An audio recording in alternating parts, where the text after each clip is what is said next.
so easy for these kids to learn at home or on a computer. So. Yeah, you're exactly right. And so let's just go to Kelly Filer now. She's joining us over phone, so you won't be able to see. But Kelly, do you want to talk a little bit about what it's been like dealing with COVID and normally we'd be in finishing up towards the end of summer camp right now, and so how has this been for you? I feel very, very lucky that for being a very new organization, we only opened our doors in 2017, and for being an organization that is myself, I have one full-time co-worker, Javier Fidela, who is the youth program director, and then one part-time person, our cafe supervisor, and then a 1 hour a day janitor. That we were able to quickly turn the building around on that Monday, that March, that schools shut down, to helping out, first of all, the school system with the lunch distributions that they did do. And so we, tried to help out with that. And that was really a great way to keep connected with the kids. Because all of a sudden we weren't seeing the kids that we were seeing every day. Before we closed, we were seeing 80 to 90 kids every day after school. And that's a lot of kids. And as everybody's talking about, we often are the ones that they come and are like, oh man, you wouldn't believe what happened here last night. Or, this happened between my friends, and what do you think we should do? Lots of interventions going on after school hours and before the kids want to go home. So being able to do that on the Fridays, Tuesdays and Fridays, was very, very helpful. But then as we neared the end of the school year, we realized, okay, there is no way for us to do in-person camp, because we used to have about 55 kids full day in our facility from 8 in the morning till 4:30 in the afternoon for breakfast, for lunch, snacks, going to the pool, going on the buses, going to different places. But on rainy days or really hot days, 55 kids crammed in a building with at least 11, 12 staff people, counselors, volunteers, and things like that. So to cut that in half would have been, impossible to function. So we transitioned, like Stacy did, to completely online camp program. We changed it to the Rec Summer Support Program, where we realized the value of the food distributions through the end of the school year. We just heard from families like, oh my gosh, I don't know what we would be doing if we weren't getting this help from you, to knowing that we couldn't stop that support, because that was a big part of previous camp. The kids coming for breakfast, the kids coming for lunch, and then pretty much leaving right afterwards.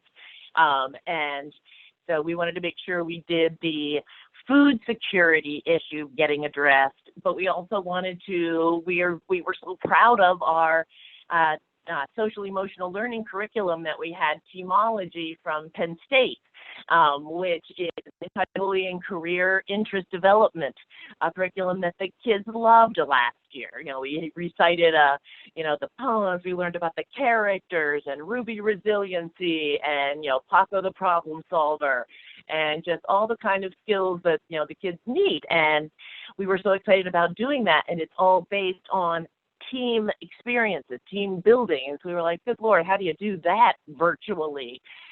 So what we did is we worked with the woman from Teamology, and she was phenomenal, completely transitioned it to an at-home team kind of project where it was intergenerational, siblings, all that kind of stuff.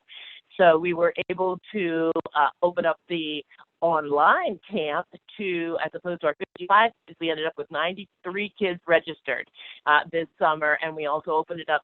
It used to only go up until kids going into 6th grade, but we did it all the way up through kids in high school, and able to use our Brockton Life Skills curriculum for the high schoolers, which is something that the parents can really use too, and that is, communication, stress reduction, media, interpretation, peer pressure, healthy relationships, all that kind of stuff.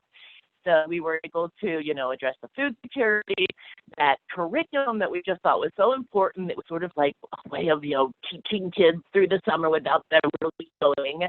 And then we had our STEM connection over at Susquehanna University. Shonda Childress created 8 modules for STEM projects, from shark teeth to sound waves, UV light bulbs, smash your own geodes, all that kind of fun stuff.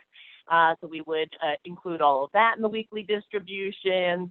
Chris, our cafe manager, would, based on whatever the food box was, what was coming each week, created a special recipe that the kids could do with their families. And I was in charge of the, similar to Stacy, with the goofy ones, the goofy community exercise activity of the week, whether it's, virtual 5K, scavenger hunt, draw your body, chalk, whatever. Yoga, submitted a yoga YouTube video for them to do, all that kind of stuff. But the most important thing was the Friday pickup. The first week was truly, we had all the boxes packed for them. The families came through, drove through. The next week, once they heard that Javier and I were there for the box distribution, and Chris and some of their favorite volunteers, the kids all came the next week. And then there's everybody piling out of the cars. They're trying, they're trying. We have our signs up about wearing masks. The kids are trying to wear masks. They want to run right to you and give you a hug. And I don't know if I don't think it's social distancing to do that shoulder hug thing. But, we try and do it with masks on. But they love it. That we will chit-chat with them, get as much information on what's going on with them, what are they doing, what do they need help with, what do they need ideas for, all that kind of good stuff. And then we also, actually at the very big, when we first closed down in March, we did a program with the United Way, an online platform called United We Learn, which was a Minecraft site. We did online mentoring, homework assistance, and one of the big things was a mental health teen support group, that there were at least like 7 or 8 teens from a couple counties tuning in for that weekly, just chance to chat online with someone from the United Way and from Transition. So the things, then a couple weeks into June, we also added our mobile pantry, because the Community Action Agency called us and said that there were no other food distribution programs for the Selinsgrove Area School District. I think Shikellamy was doing food distributions through the summer, and some others were. So we worked with Weichel Busing. They donated a bus to us through the entire course of the summer, and we've been loading it up every Friday with food from the Central Pennsylvania Food Bank, with whom we have a matching grant. And we serve not only it's like 51 or 2 families for those 93 kids with their special camp boxes and curriculum, but then we have the mobile pantry on the bus from noon to 4 on Fridays, and then it takes off and goes down to Port Trevorton, then Freeburg, then back up to Shamokin Dam, and ends up in Crosterville. And we have been having a good, that's about 250 people that's serving each week on its rounds. Since we've, got word out and we've got our system down, we've been able to sort of tap into the VFW and helping out with people, their distribution, sharing our leftover food with them having their people come to us, and St. Paul's, Loaves and Fishes distribution. It's really given us an opportunity to reach out and make some good community connections. But what we had also thought this would be a great time for, slipping back over into the childcare mode, was one of the building that we're using used to be Christ United Methodist Church, and it had the Agape Land Preschool, which was a very successful preschool because location. We are in a fantastic location, smack dab in the middle of the Selinsgrove borough. It's why we can have 80 to 90 kids after school, because they all walk down after school. And there is a giant need for preschool, obviously. And so we were in the process of becoming licensed for a preschool. We had our 10 hours of our Better Kid Care completed, and we're on the way to, sign up at the state school for that in-person class you have to attend to then be handed the application to become a child care center. We called, that's not happening. And so At the same time, the centers are shutting down because they can't function on only 50% capacity, and then the ones that can are having to tell 50% of their kids to go somewhere else. There's nowhere for them to go.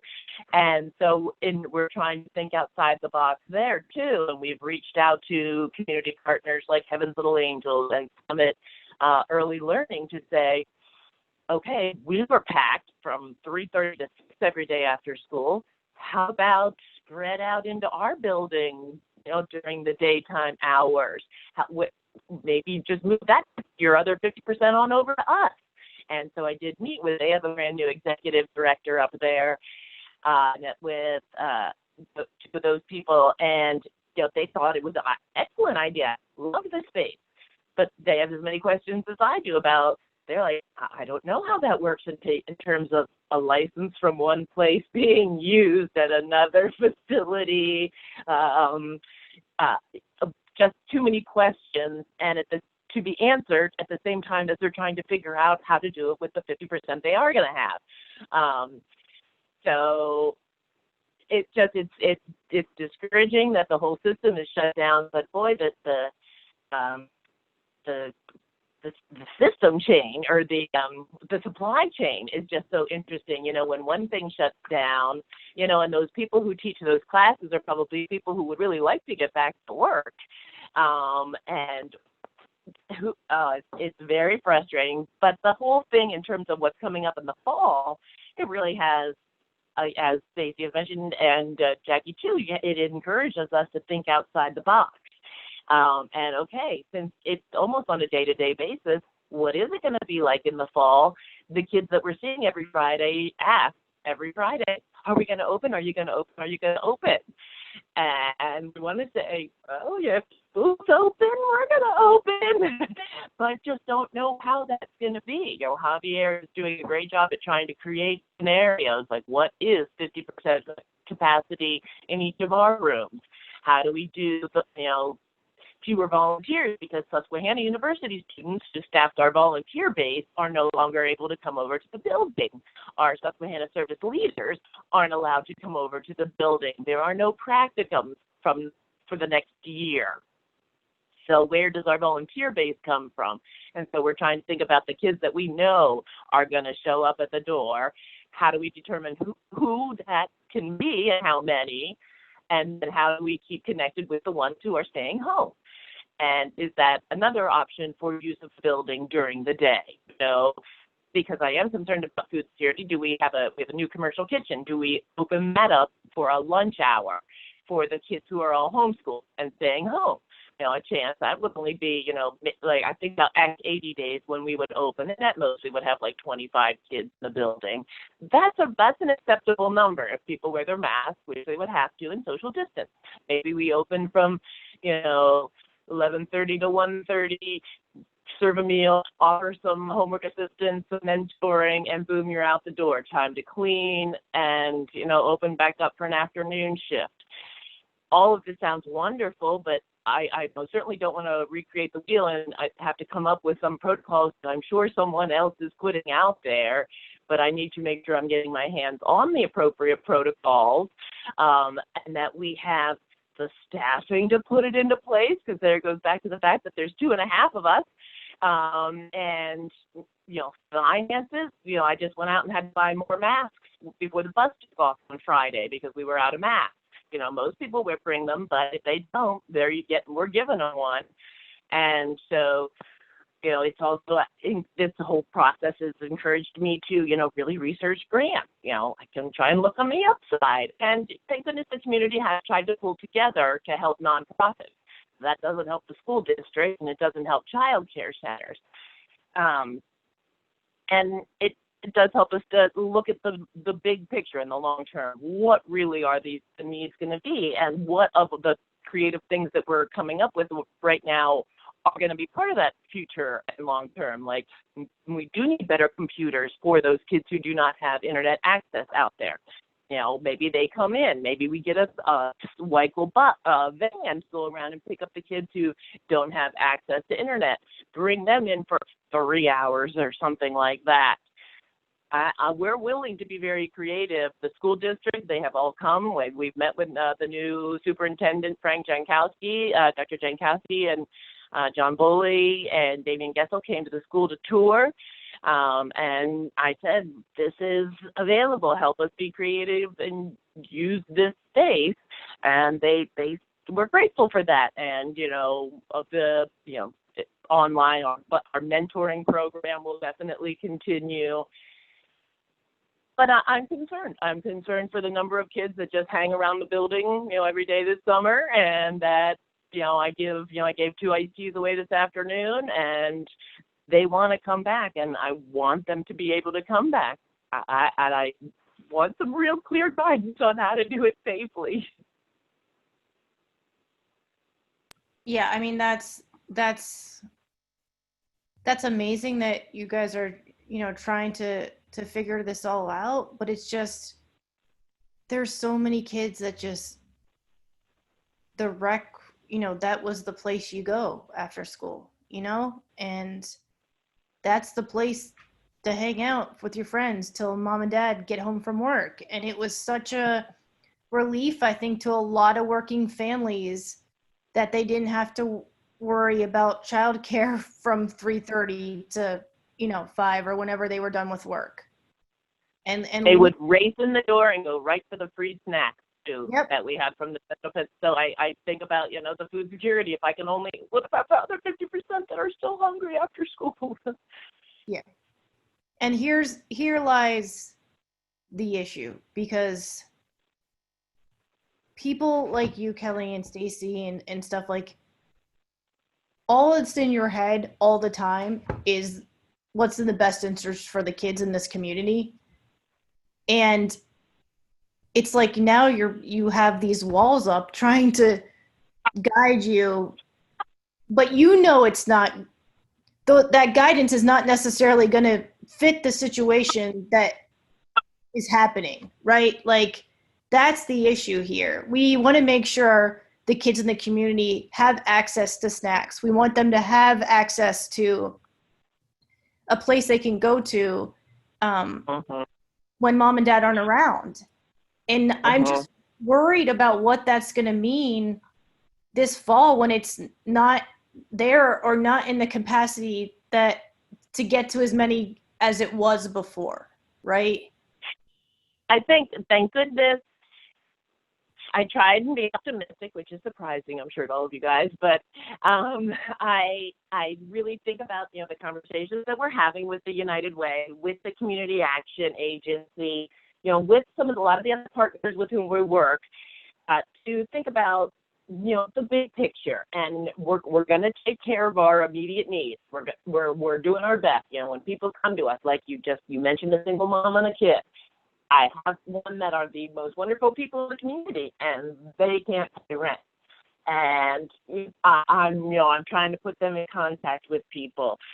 We're doing the best we can to make needs meet for them. And what it helps gives us time. We'll take care of that. How about you guys, the politicians? What we could use from you guys is saying, okay, something's wrong with the child care licensure system.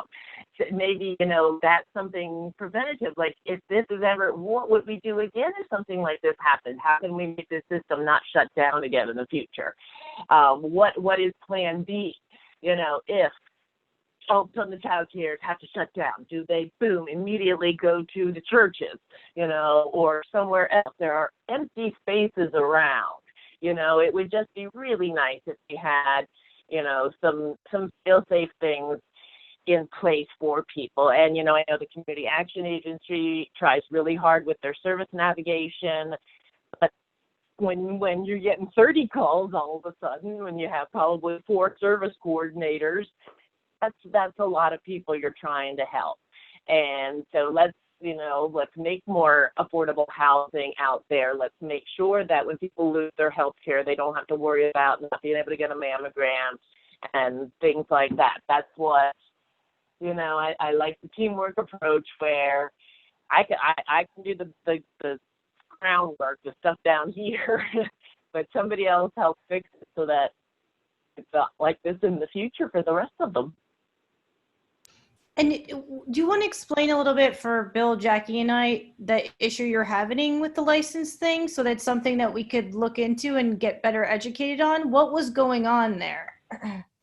It is just the next step in the process to become a licensed childcare facility is to attend an in-person class at the state school, and those in-person classes are shut down.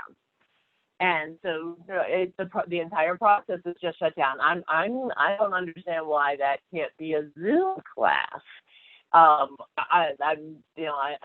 just not sure about that, because I did sort of go through this process once before in the application. It's kind of overwhelming once you get it. I'd love to get the Zoom class done, get the in-person class done, and then have time to be working on this application.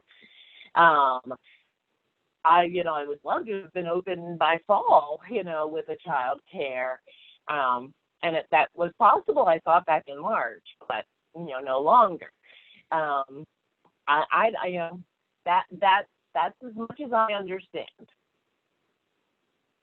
Yeah, I think we'll have to talk more, Bill and I and Jackie. I think Bill's taking notes. I think we need to look into this more, so we will be reaching out.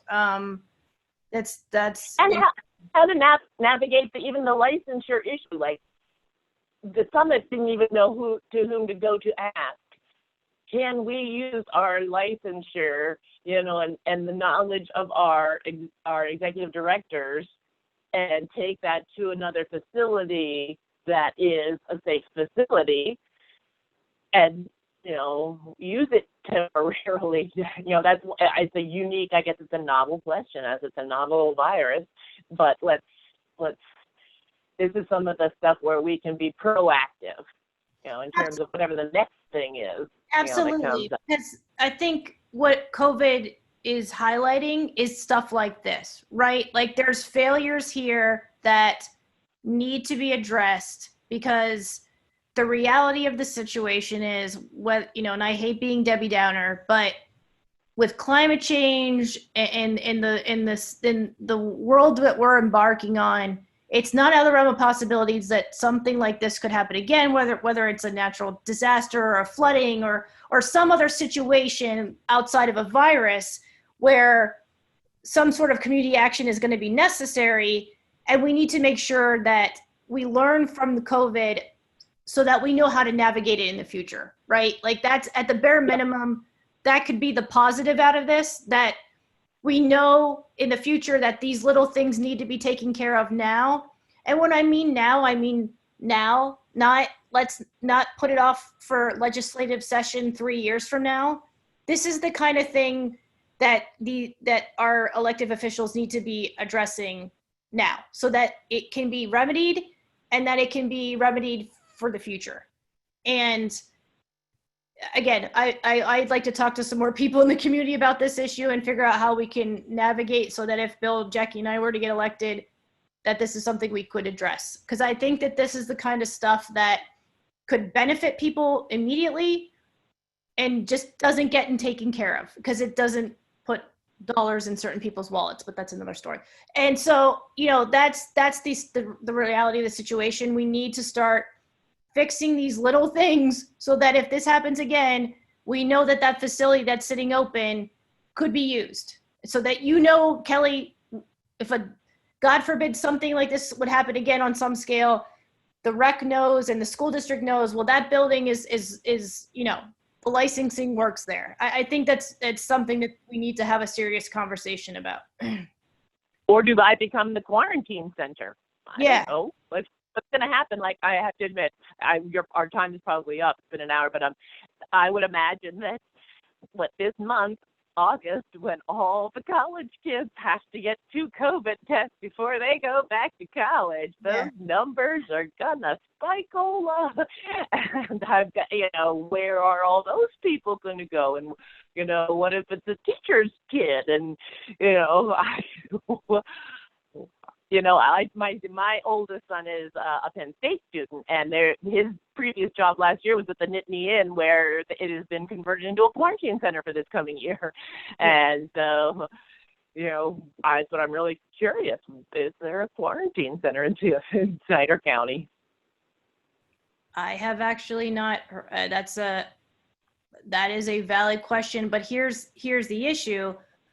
Most, the majority of counties in Pennsylvania have no like county health official. So there's nobody advocating or trying to figure out these issues. I think it was at the start of COVID, it was like 57 counties didn't have one. And I think it's now like 60 of them. I think they lost. I know Snyder's left. I don't know if they still replaced it.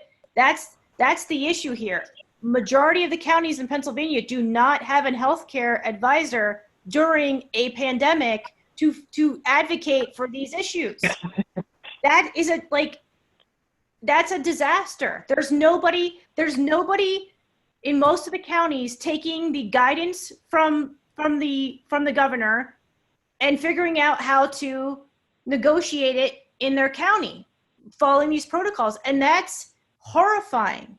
And and it's something that many of us are still sitting here like these counties are still sitting without one. And you would think in a pandemic that would have been the first thing we figured out to do, make sure that these counties had an advisor dealing with it, because I think a lot of counties are left with, and businesses are left like, how do I negotiate this? I have this, this is coming to me from the state that I need to follow this protocol, but I don't understand how to actually enact it in my business or enact it in a public area.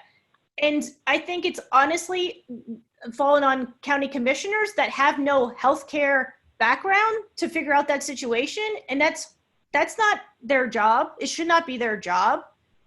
And again, instead of trying to hire more of them, we end up losing some because some of them just put their hands up in the way and said, this is a disaster, and walked away. And I don't think many people know that this stat is in the background, that like Jackie knew, I know Jackie knew, I knew like this has been going on, that most of these counties, that they have no advisor. Yeah. And hence and I am doing air quotes, the confusion across the state. You can't speak for the whole state. You need somebody to break it down county by county. Yeah, and you need somebody that actually lives in that county and understands how that county works, right? From a medical perspective. A nurse or something that is taking the guidance from the state and figuring out how to best put that guidance out policy-wise to the constituents in that county. And that's not happening. And it's a failure here, a huge gaping failure. Yeah. Stacy's face right now. Yeah. I don't think that most people understand that was happening. Yeah. That's just shocking information to hear. And it's fun. It's not funny, but it's funny that this just came out of normal conversation, not as a highlight of our discussion tonight. So, man, why is that missing piece of the organization of handling this pointed out? A healthcare crisis. Yeah. Like I would imagine, like Dr. Levine would pick up the bat phone and it goes out to every county to the person, and she's all like, okay, it's time, start the phone tree. We got to start working here. And that is just mind blowing to know that nothing's in place like that. So, I mean, the positions are there. It's just that they're not filled, and in 3 counties the person walked away. So because it was just a disaster. And that's why I think there's been so much misunderstanding on how protocols were supposed to be implemented, because the person with the medical expertise that was supposed to take that guidance from the state doesn't exist. And that's why our businesses are sitting there going, what? And that's why our schools are sitting there going, what? Like, it's again, like I want to work on a graphic explaining this to people, because I think more people need to know. Like, that's, again, I can understand why there's so many people that don't get the importance of masks. Like, I can get it, because the people that are supposed to be advising that for the county aren't there. They aren't there. So the people are getting misinformation. Yeah. So let's go to Bill now. So Bill Monahan is a Democratic candidate for the 109th in Columbia County. He is a Boilermaker. His wife is a nurse. They both work, and they have 2 little girls that they got to figure out what to do with schooling. So what is your take on all this, Bill? Well, first I want to say thanks to everybody for having me on today. Really, really good conversations. Into the take of all this, my wife and I are fairly lucky. I have spoken with the school. The school is actually doing 3 different options at this point. We have in-person, we have virtual learning, and then there is cyber school. So they're letting it up to everybody of, what they want to do. Our take on it, and my wife and I had sat down, we are looking at doing the virtual learning at this point. We want to keep our kids home. One's going into 6th grade, one's going into 3rd grade. There's just a lot of unknowns out there for us to put them in a situation, especially with kids, a lot of them now being asymptomatic carriers at this point, with me being a severe asthmatic and, of course, my grandmother of age at this point. So we're kind of looking at that. Another reason why we're also looking at that, not the cyber school, is because of the tax burden on the school at this point. So I'm going to throw out a number. Don't quote me on it, but let's just say our school gets $20,000 per kid to go to school there. If we chose to go to the cyber school, our school would lose about $14,000 of that. And of course, we know budget-wise what that can do to a school, to our taxes, across the board, the whole 9 yards. Some of the other issues that were brought up were, they want to sit 2 kids to a seat on the bus. They got to wear a mask all day long. And of course, we all know kids, they're not going to be wearing that mask all day long. They're going to be wanting to touch their face. They're going to be whatever, kids do. So, not only is my wife a nurse, my father is a retired Boilermaker and is also an RN. He's doing COVID testing in New Jersey at this point. And my brother is a registered nurse down at Johns Hopkins University too. So I get a lot of my insight through him too, firsthand of what he's dealing with the COVID pandemic. Back to the school, we're also a little bit lucky. Our school has given out hotspots for our rural areas. I know that is a big thing, our broadband up here, because a lot of kids won't get that. Our kids also get iPads. Again, fortunately, our school is able to provide that. So when we do the virtual online versus cyber school for us, is that if for some reason we come out with a vaccine and the kids can go back to school, the virtual learning gives us that option to have a smoother transition back into the brick and mortar school at this point. Unlike having the cyber school where the kids would go all year then, and of course it would just kind of be a headache to try and bring them back. So like I said, luckily my wife and I can do that.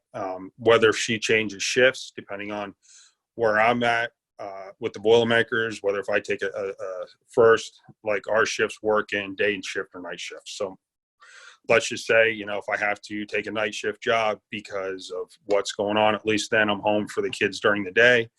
I can get some sleep and go back. And by then my wife is home at the time.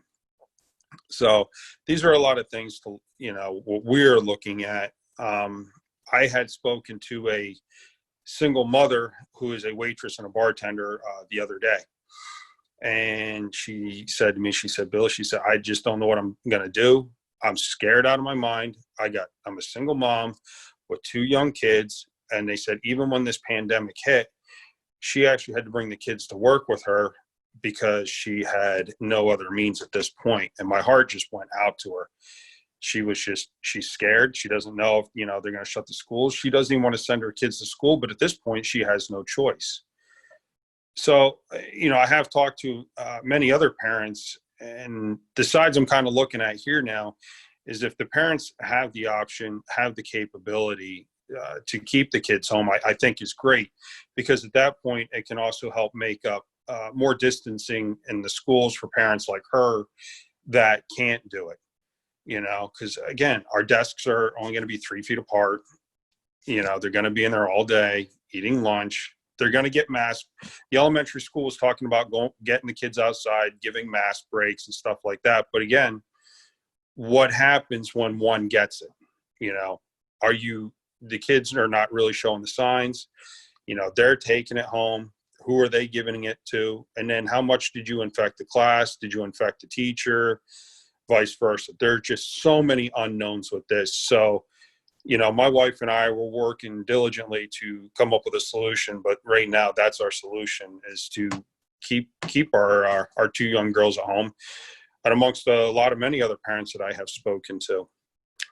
One other thing I'd like to touch on too is our Votex. Oh, wait, pardon me.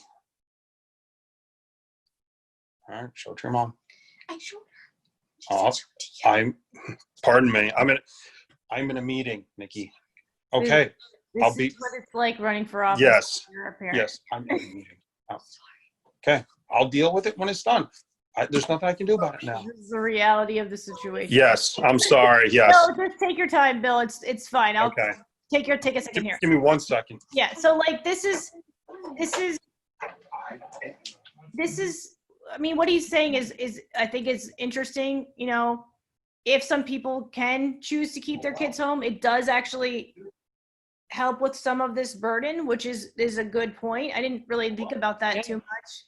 Michelle, it's interesting. Some of the conversations I've had with the moms in Selinsgrove here have been just that. And that's where my perspective of privilege, my awareness of that came up. And I said, if I am able to do this, isn't this kind of the right thing to do for those who can't, to provide that extra space? I'm taking, two kids out of different age groups, but that's one less body that a teacher has to worry about. That, it's just, it's kind of like it's not an equal comparison. But again, I wear a mask for you guys. And because I have the ability to keep my kids home, I'm going to, because of those people who can't. And is it the greatest situation? No, because none of this is. But I always strive to look beyond myself. Like, this is what I want the people around me to know and to behave and to think in that manner. I want my kids to think and grow up in that way of looking at a situation.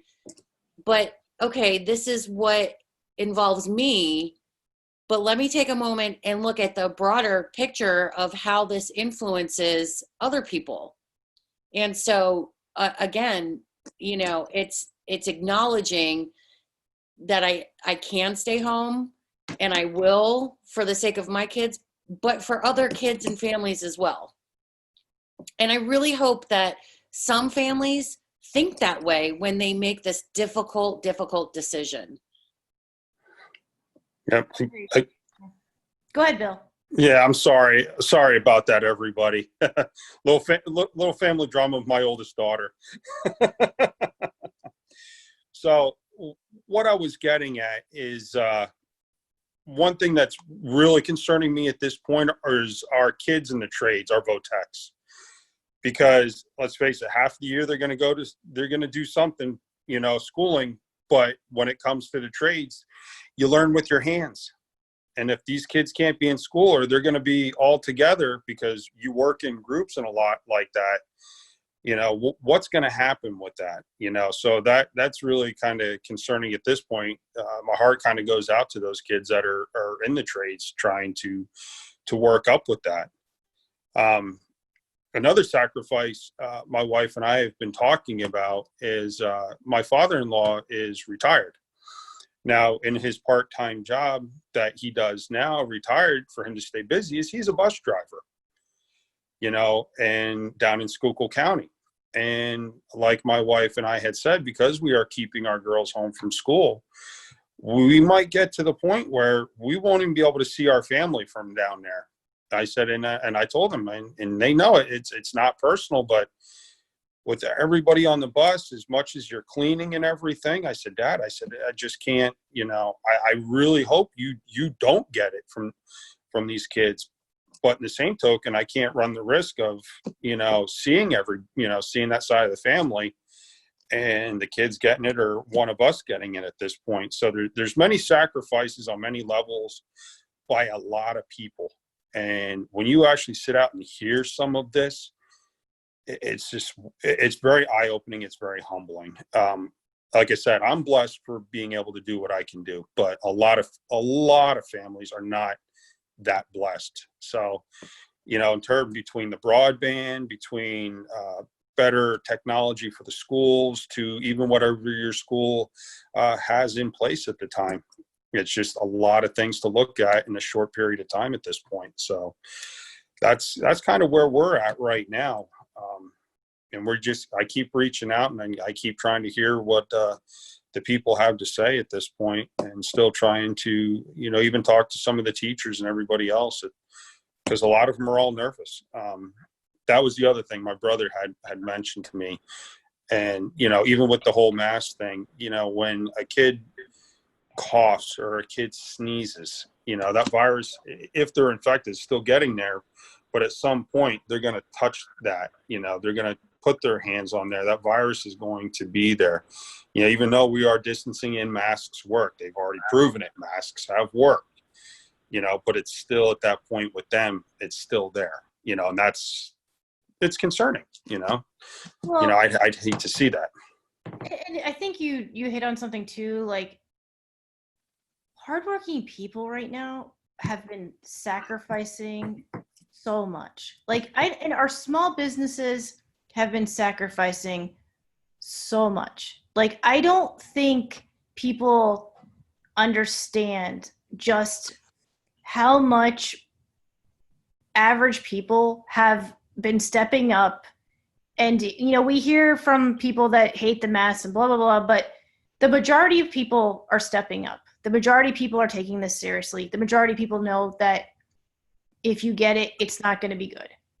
Mm-hmm.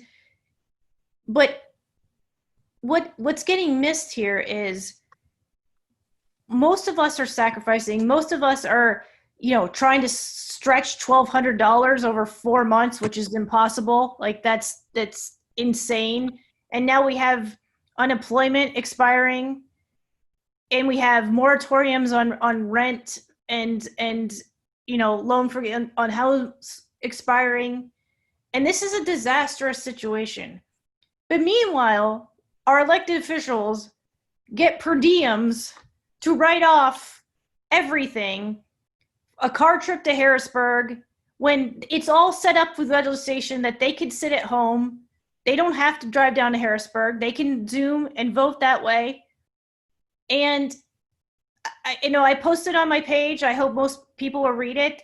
There are a couple Senator Democrats that are putting up a bill that say per diem should stop during COVID at a minimum, because if working people are suffering and making it work, so the people that get our tax dollars should be doing the same thing.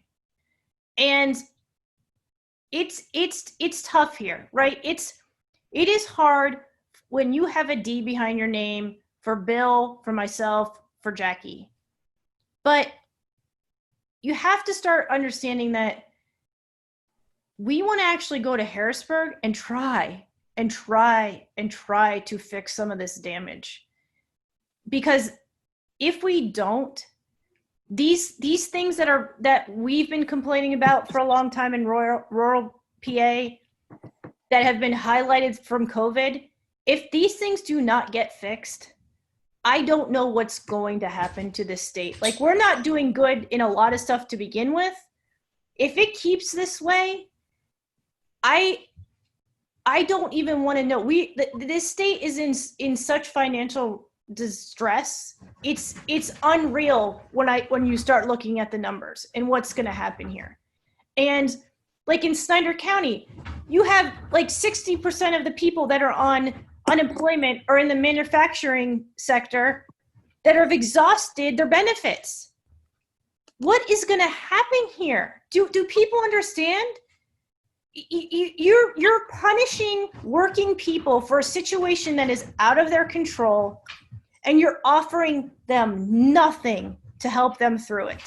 And instead, you're taking off for how many months now to do nothing when you should be down in Harrisburg or on Zoom voting in Harrisburg and putting up these bills to fix these problems, and you are not doing it. You are not doing it. And it's going to catch up to us in ways that we have never seen. I mean, the estimates that I've seen is on a low side, 40% of small businesses are going to go under. On the high side, 60%. Same thing with early childhood development centers. This is a disaster waiting. And if you can have this conversation about unemployment, blah, blah, blah, but this is what unemployment is for, right? There aren't jobs right now, because even if you're a business owner right now and you are open, you're not open at full capacity. You cannot bring your full staff back in most cases. And the reality of the situation is a lot of people still are not feel comfortable leaving their house. I leave as the fewest amount of times as possible. Nobody's out just walking around Target and shopping for la la la right now, right? Like we used to. How many times I used to go to the movies and all that stuff, like, not that the movies are open right now, but that stuff is not happening. So even though our businesses are opening, they're not making the money they used to, because people know this is real. People are worried. They don't want to go out and shop and do like they did, and they don't have the money to do it. You can't give people $1,200 to last 4 months. Nobody can live on that. Nobody. And you can scream and yell that it's socialism, blah, blah, blah. But right now, we cannot have that talk, because people's lives are at stake. People need to pay their bills. People need to put clothes on their children. People need to put food on the table. And their job might have been taken from them in a situation that is not their control. And that's why you have some sort of government system in place. That is the point of this. Now, we can say there's flaws here, major flaws. And we're seeing that because people are rather choosing to be partisan instead of taking care of their constituents. And if that keeps happening, if Harrisburg continues to keep being this partisan, nothing is going to come out of there that's going to help anybody. Whether you're a business owner, whether you're a union person, whether you're a school teacher, whether you installed garage doors like my dad did, nothing is going to help you. And we have got to stop and realize that in a lot of our cases, in Bill's, in mine, in Jackie's, the people that we have been running against have been in office for a long time. And you need to ask yourself this election, what has that person done for you? And that's what you need to ask yourself in this November, or if you choose to vote by mail and you get that mail-in ballot, and you look at those names, you look at Jackie versus y'all, you look at Bill versus Millard, you look at myself versus Gordner, you need to sit and not look at the R or the D behind the name, and look at that person and say, have they done the job they are supposed to, at the minimum during this pandemic, to help our small businesses and working families through it? Because right now, I watched those Senate sessions. I watched the bills that were being put up. They sure as heck passed a bill that gave a tax break to their donors, but they would not pass the PPE amendments. They would not pass the hazard pay amendments. But they wanted to pass a bill to restrict the governor's power. And you can have a discussion whether you think the governor has gone too far on some stuff. That's fine. But that's not the legislation you should be passing right now. It's not pertinent. And they can get you all riled up in your district. They can go on social media and they can point their finger and say, he did this wrong and that did that wrong. They are distracting you. They are distracting you because they're not doing their job. And I hate to go on this rant, but I am watching so many people right now be divided on a mask debate or divided on whether the governor's out of control because they don't want you to know that they're not doing their job. They don't want you to know that they are passing bills that don't help you but help their donors. That is the problem here. And if we don't see some sort of shift a little bit, Pennsylvania schools are going to keep going. You know, I think we're 46th, 47th ranked in funding. That is, we pay a lot of property taxes. Why are our schools not getting that money? Where's that money going? We pay that gas tax to drive our cars. That was supposed to fix all this infrastructure. And believe me, the bypass is needed, but there's a lot of products that PennDOT didn't have the funding to do. Where did that money go? This is the reality of the situation, and there has to be change here. And you need to stop and look at these guys that have been in office a long time. And guess what? You decide to vote for me, you decide to vote for Jackie, you decide to vote for Bill. If after 4 years, or in Bill's case, 2 years, you didn't think we did anything, you have the power to vote for somebody else. But there's nobody forcing you this time. There is no straight party. You're going to have to go down that ballot. You're going to have to look at our names, and you're going to have to ask yourself in your head, what has that person done for me? And maybe it's time for some change. Give me a chance. Give Jackie a chance. Give Bill a chance. You don't think we did a good job? And there's my dog. You can vote us out. Yeah, he's agreeing with me. Yeah, as you know, my dog's pretty disgusted by the politics in Harrisburg, if everybody knows. But so again, it's coming up on 9 o'clock, so it's time to wrap up here. Let's get some final comments. Stacy, what do you think? It is just tough all around, but cool heads need to prevail, and at this point it's looking out for one another, helping each other out, and doing what we can. So, and I wish you all the best of luck. Thank you so much, Stacy. Jackie. I just want to thank you, Michelle, for having me on today. This was a very good conversation. Extremely important, affects so many people and families. So I think we covered a lot of good topics. Unfortunately, not too many answers will we get from the state or the federal government to help with these answers to these problems. But as long as we keep talking and working, then hopefully we'll get those solutions. And so just thank you so much for having me. I really enjoyed it.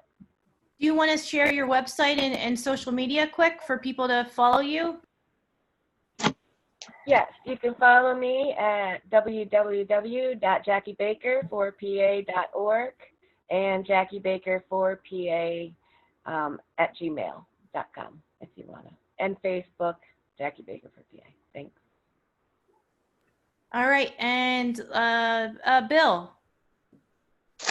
Yeah, again, I just want to thank everybody for everything and the great topics and the great conversations we had tonight. And just offer my personal view on things. But I just know that, there are far worse people out there than me. And we just got to keep our heads up and try and help those people that need our help. And you ladies have done a phenomenal job with that. By the way it sounds, I mean, I got to commend you. Hearing that tonight is just, it's heartfelt. It really is. So I want to say thank you. Really means something. And I'm sure the people really, really do appreciate it out there with you, is that you are helping at this point. If you want to follow me, I'm on Friends of Bill Monahan on Facebook. And I also have a Friends of Bill Monahan group on Facebook. Working on a web page as we speak. They're trying to get that up and run for me. And I'm also on Instagram, and just look up William Monahan. It's not political, but I'm still trying to figure it out. I got to get my daughter to try and help me out with that. So little technology behind everybody at this point. So, but no, thank you again for having me. And I really appreciate it. And I wish you all the best and stay safe.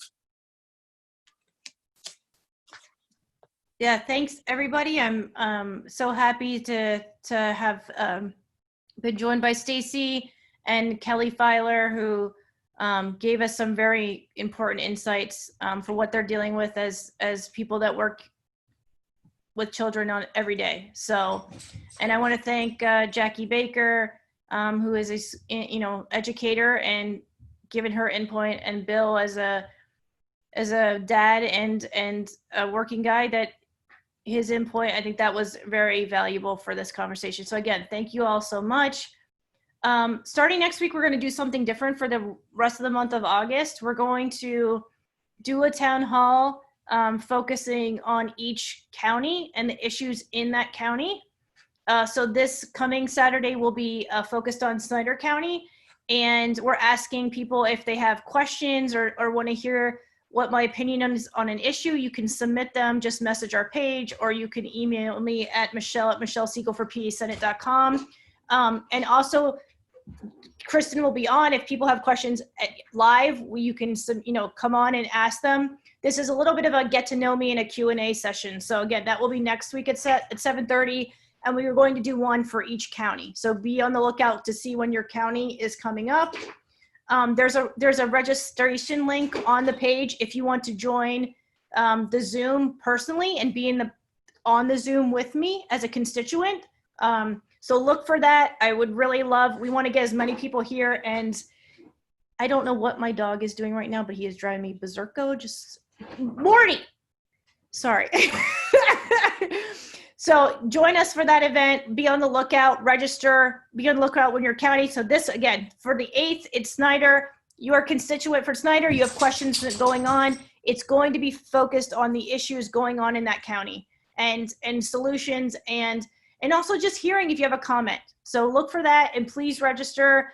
Our Act Blue is pinned to the top of the page.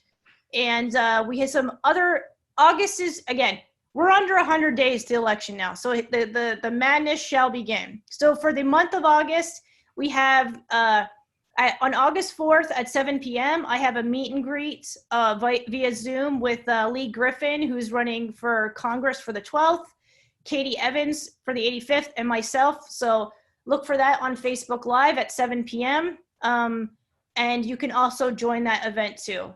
On August 8th, is the Q&A I just spoke about. So follow that. And if you want to register and join the event, please, please, please, please. The more people we have there, the better.